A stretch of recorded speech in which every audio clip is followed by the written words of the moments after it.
The Aaron Burr conspiracy of 1807 remains one of the earliest and most dramatic scandals in American political history, involving a former vice president accused of plotting to undermine the young nation. Burr, who had already made headlines for his infamous duel with Alexander Hamilton, found himself adrift politically after leaving office in 1805. He turned his attention westward, exploring schemes to carve out a new political domain that some allege could involve seizing Spanish territory in the Southwest, or even breaking away parts of the United States to form an independent empire. Burr cultivated allies, including military figures and influential land speculators, and traveled extensively in the Western territories, fueling rumors about his intentions. President Thomas Jefferson, already wary of Burr's ambitions, received reports that Burr was amassing resources for an armed expedition. The government moved swiftly, and Burr was arrested and charged with treason, an offense that carried the gravest possible consequences. The trial in Richmond, Virginia, presided over by Chief Justice John Marshall, became a national spectacle. Despite intense political pressure from Jefferson's administration, the prosecution could not prove that Burr had engaged in an overt act of war against the United States, a key requirement for a conviction under the Constitution.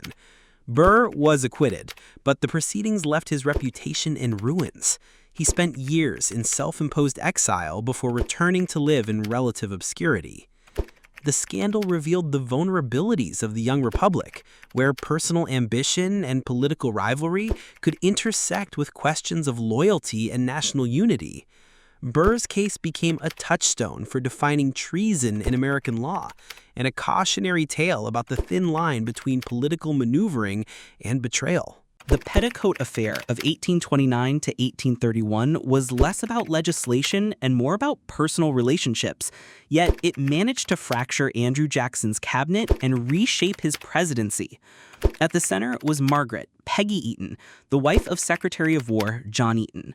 Peggy was a vivacious and outspoken woman who did not fit the rigid social norms of Washington's elite.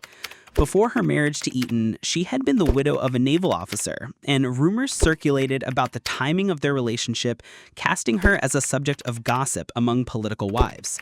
The social snubbing was led by Floride Calhoun, wife of Vice President John C. Calhoun, who refused to accept Peggy into the inner circle of Washington society. Jackson, fiercely loyal to his friends and still embittered over the personal attacks on his late wife during the 1828 election, took Peggy's side. He viewed the ostracism as an injustice rooted in petty prejudice and moral hypocrisy. The dispute deepened divisions within the administration, particularly between Jackson and Calhoun, already at odds over states' rights and nullification. Cabinet meetings became tense, and political alliances strained under the weight of what was, on the surface, a social scandal. By 1831, the conflict had reached a breaking point, prompting most of Jackson's cabinet to resign in what became known as the Cabinet Purge. Martin Van Buren, then Secretary of State and an ally of Jackson, deftly navigated the crisis, earning the president's trust and positioning himself as Jackson's favorite successor. The Petticoat Affair demonstrated how personal relationships and public perception could shape political fortunes, showing that in Washington, the private and the political were often inseparably intertwined. The Crédit Mobilier scandal of 1872 struck at the heart of public trust during the presidency of Ulysses S. Grant, revealing how the post-Civil War era's rapid economic expansion was fertile ground for corruption.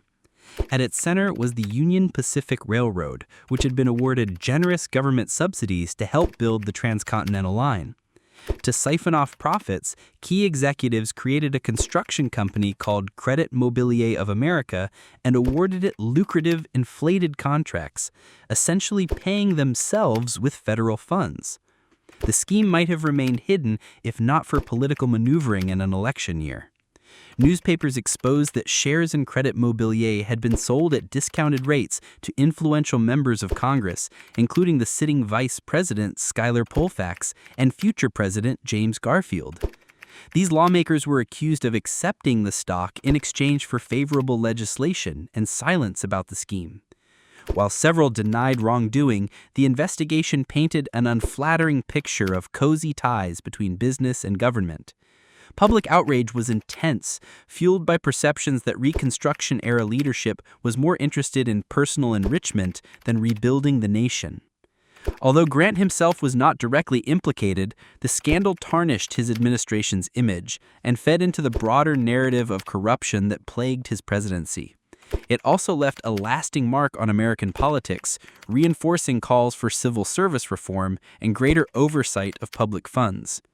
The Crédit Mobilier affair was a stark reminder that the same ambition that drove America's expansion could also drive greed, and that without transparency, the public's faith in government could be as fragile as the rails being laid across the continent. The whiskey ring scandal of 1875 further eroded public confidence in Ulysses S. Grant's administration, revealing how corruption had seeped deep into the machinery of government. It began as a tax evasion scheme involving distillers, distributors, and federal officials who conspired to avoid paying the full excise tax on whiskey. Instead of collecting the proper revenue for the Treasury, dishonest officials accepted bribes in exchange for allowing illegal sales to pass unnoticed. The profits were enormous, and some of the money allegedly found its way into Republican campaign funds, making the scandal both a financial and political embarrassment. The ring operated in multiple cities, but its hub was in St. Louis, Missouri, where U.S. Attorney General Edwards Pierrepont and Treasury Secretary Benjamin Bristow eventually began dismantling the operation. Bristow's investigation led to the indictment of over 200 people, including high-ranking members of the Internal Revenue Service. The case took a dramatic turn when Grant's own private secretary, Orville E. Babcock, was accused of involvement. Grant, fiercely loyal to his friends, testified in Babcock's defense, an extraordinary act for a sitting president. Although Babcock was acquitted, the spectacle reinforced public perceptions that Grant's loyalty sometimes blinded him to wrongdoing. The scandal also underscored the vulnerability of government agencies to corruption when oversight was weak and political patronage was rampant. While the prosecutions recovered some lost revenue, the political cost was far greater, deepening the narrative of an administration marred by scandal. The whiskey ring became shorthand for the excesses and moral compromises of the Gilded Age, a period when economic growth and political opportunism often walked hand in hand. The Teapot Dome scandal of the early 1920s stands as one of the most infamous cases of government corruption in U.S. history, forever linked to the administration of President Warren G. Harding. At its core was the secret leasing of valuable federal oil reserves, most notably the one at Teapot Dome, Wyoming, to private companies without competitive bidding. The man at the center was Albert B. Fall, Harding's Secretary of the Interior, who convinced the president to transfer control of the reserves from the Navy to his department. Fall then quietly signed leases with oil magnates Harry F. Sinclair and Edward L. Doheny, receiving large loans and gifts in return, bribes disguised as legitimate transactions. For a time, the deals escaped public scrutiny, but investigative journalists and Senate hearings gradually unraveled the web of secret agreements. The revelations shocked the nation, particularly because the oil reserves had been intended for national emergency use, not private profit. Fall was eventually convicted of accepting bribes, becoming the first former cabinet member in U.S. history to serve prison time for misconduct in office. Although Harding was never proven to be directly involved, the scandal cast a long shadow over his presidency, which was already marred by other instances of graft among his appointees. The Teapot Dome affair became a symbol of unchecked greed at the highest levels of government and spurred calls for stronger oversight of public resources. It remains a benchmark against which later political scandals have been measured, a reminder that public trust, once broken, is far more difficult to restore than any lost revenue or resource. The Watergate scandal of the 1970s not only toppled a president, but also reshaped the American public's relationship with its government. It began in June 1972 when 5 men were caught breaking into the Democratic National Committee headquarters at the Watergate complex in Washington, D.C. At first, the incident appeared to be a clumsy case of political espionage, but investigative reporting, most famously by Bob Woodward and Carl Bernstein of the Washington Post, revealed links between the burglars and President Richard Nixon's re-election campaign.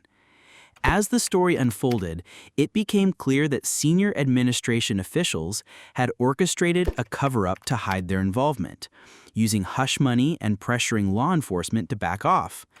Congressional hearings and a special prosecutor's investigation exposed a culture of secrecy and abusive power in the White House. A critical turning point came when it was revealed that Nixon had secretly recorded conversations in the Oval Office. Those tapes became key evidence. After the Supreme Court ordered their release, one recording captured Nixon discussing the cover-up just days after the break-in. Facing almost certain impeachment and removal from office, Nixon chose to resign in August 1974, becoming the first U.S. president to step down voluntarily. The scandal led to the indictment and conviction of numerous administration officials and prompted sweeping reforms, including campaign finance laws and stronger oversight of intelligence agencies. Watergate entered the American lexicon as shorthand for political scandal, and its lessons still echo today, that in a democracy, no one, not even the president, is above the law. The Iran-Contra affair of the mid-1980s was a complex and controversial episode that revealed how foreign policy could be conducted in secret, far from public scrutiny. During Ronald Reagan's presidency, 2 separate issues became dangerously intertwined. First, the administration sought to support the Contras, a rebel group fighting the socialist Sandinista government in Nicaragua. Congress, wary of U.S. involvement in another foreign conflict, passed laws restricting military aid to the Contras. At the same time, the administration was seeking ways to secure the release of American hostages held by militant groups in Lebanon. In a covert arrangement, senior officials facilitated the sale of weapons to Iran, a nation officially under an arms embargo, with the hope that Iranian intermediaries would help free the hostages. Profits from those arms sales were then secretly diverted to fund the Contras in Nicaragua, bypassing congressional restrictions. When the scheme became public in late 1986, it ignited a political firestorm. Investigations revealed a network of government officials, led in part by National Security Council staff member Oliver North, who had worked to keep the operation hidden. Reagan maintained that he had not known about the diversion of funds, but the scandal damaged his credibility and raised profound questions about the limits of executive power.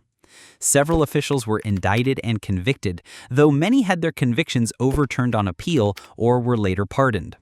The Iran-Contra affair remains one of the most striking examples of how foreign policy objectives, secrecy, and political ambition can collide, leaving behind a cautionary tale about the dangers of circumventing democratic oversight.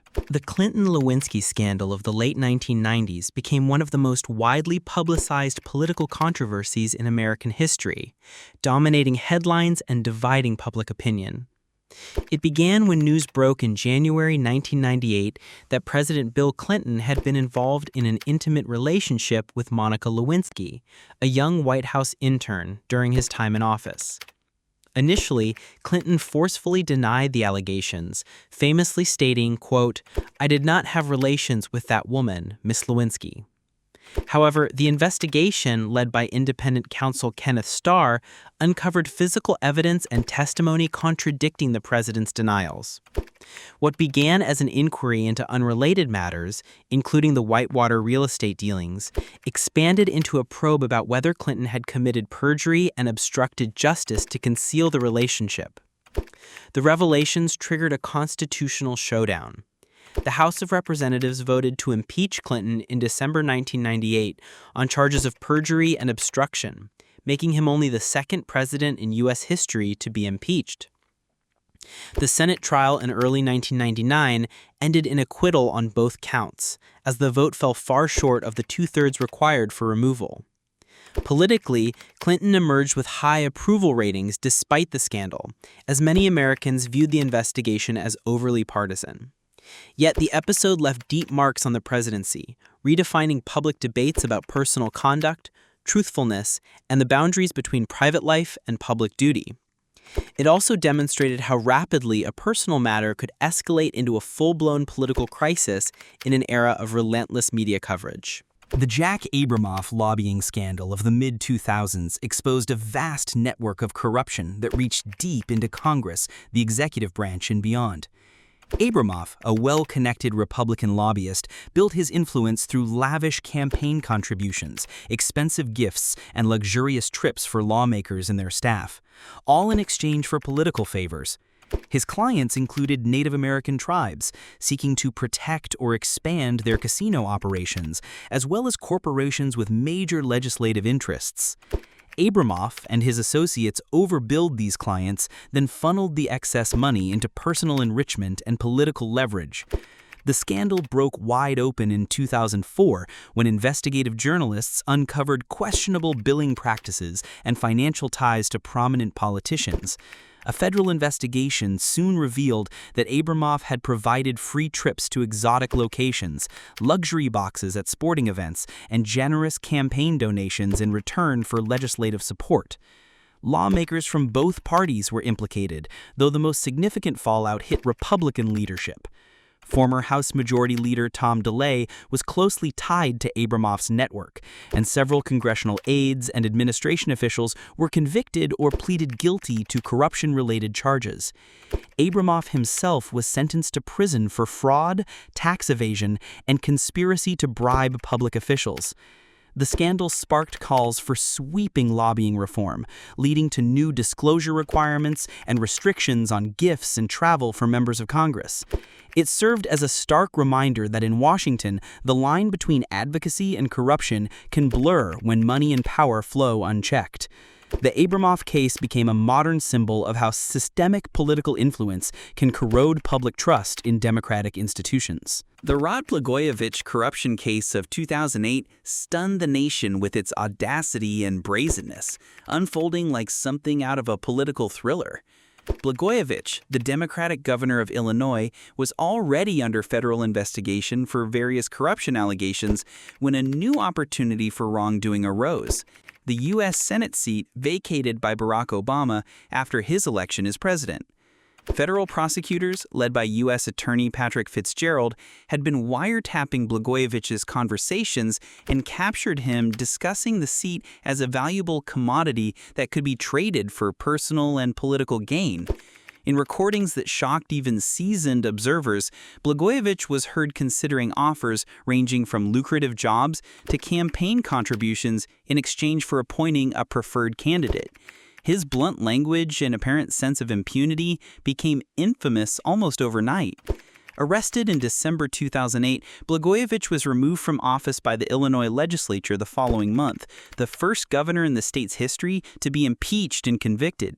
His trial in 2010 ended in one conviction and a hung jury on most charges, but a retrial in 2011 secured guilty verdicts on 17 counts, including wire fraud and attempted extortion. He was sentenced to 14 years in federal prison, though his sentence was later commuted by President Donald Trump in 2020 after serving about 8 years. The Blagojevich case reinforced public cynicism about Illinois politics, which had long been plagued by corruption scandals. It also served as a high-profile warning that political power, when viewed as a personal asset, can lead to spectacular downfalls in the glare of national attention. The Bridgegate scandal of 2013 began as a local traffic disruption, but quickly escalated into a national political controversy, casting a long shadow over New Jersey Governor Chris Christie's administration. The incident centered on the George Washington Bridge, one of the busiest in the world, which connects Fort Lee, New Jersey to Manhattan. In September 2013, several of the bridge's toll lanes were suddenly closed for 4 days, creating massive traffic jams that paralyzed Fort Lee. Lee. Initially, the lane closures were attributed to a traffic study, but local officials grew suspicious as emergency responders reported delays in reaching incidents, and the disruption coincided with political tensions between the town's Democratic mayor and Christie's Republican team. Investigative reporting revealed that senior aides to Christie had orchestrated the closures as political retribution after the mayor declined to endorse Christie's re-election campaign. The release of incriminating emails and text messages, most famously one that read, "Time for some traffic problems in Fort Lee," sparked public outrage and prompted federal and state investigations. Two top Christie allies were convicted on charges including conspiracy and fraud, although their convictions were later overturned by the U.S. Supreme Court in 2020, which ruled the conduct was an abuse of power but not a federal crime. Christie denied prior knowledge of the plan, but the scandal damaged his national reputation and contributed to the collapse of his once promising presidential ambitions. Bridgegate became a cautionary tale about how petty political grudges, when acted upon through public infrastructure, can spiral into a major breach of public trust. The Capitol Riot fallout of 2021 became one of the most contentious and consequential political scandals in modern American history, centering on the events of January 6th. That day, a joint session of Congress was convened to certify the results of the 2020 presidential election, when a large crowd, many supporting then-President Donald Trump, marched to the Capitol after a rally where Trump repeated unfounded claims of election fraud. The situation escalated into chaos as individuals breached security barriers, forced their way into the building, and disrupted the certification process. Lawmakers were evacuated, and scenes of vandalism and confrontation were broadcast live worldwide. In the immediate aftermath, the focus shifted from the chaos itself to questions about security failures, the role of extremist groups, and whether political leaders had incited or encouraged the violence. The House of Representatives impeached Trump for incitement of insurrection, making him the first president to be impeached twice, though the Senate acquitted him. A bipartisan congressional committee later investigated the attack, issuing a detailed report that examined the planning, coordination, and political rhetoric leading up to the event. The scandal reverberated beyond Trump's presidency, sparking ongoing criminal cases against participants, debates over election integrity, and heightened security measures around the Capitol. It also deepened political polarization, with interpretations of January 6th split sharply along partisan lines. For many, the episode became a stark warning about the fragility of democratic institutions and how political disputes, when fueled by misinformation and mistrust, can erupt into direct challenges against the peaceful transfer of power.